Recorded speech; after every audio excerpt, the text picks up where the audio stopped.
छत्रपती शिवाजी महाराजांचं निरीक्षण इतकं वरच्या स्तराचं होतं की त्यांना माहित होतं की अफजल खान भेटायला येतोय, तो दगा देऊ शकतो, म्हणून त्यांनी त्याला 3 महिने स्वराज्याच्या बाहेरच थांबून ठेवलं आणि आम्ही तुम्हाला भेटायला येतोय असं सांगितलं. आणि राजांनी या दरम्यान अफजल खानाशी लढायची पूर्ण तयारी केली.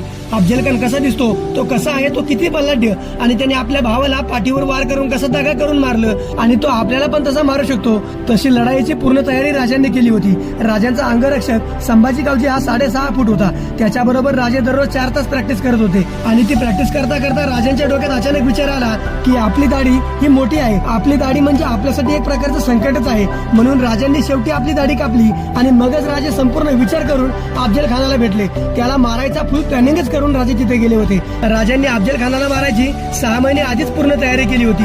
एकतर अफजल खान राहील, नाहीतर आम्ही राहू, अशी राजांनी शपथच घेतली होती.